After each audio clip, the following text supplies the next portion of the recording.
How to share a item from Amazon's shopping list to your friend. And we're also going to see that is if it's possible to share your whole shopping cart from Amazon to any of your friends. So first open your Amazon app, then go to your cart.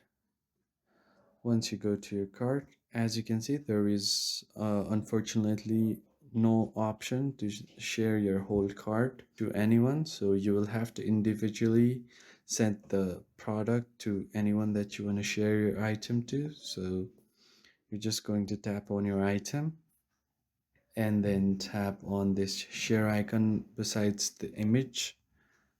Once you tap on it, this will allow you to copy link. So you're just going to copy your link, copy the link to clipboard, and then paste it to where you want to send it. So for now, I'm just going to paste the product right here and send this.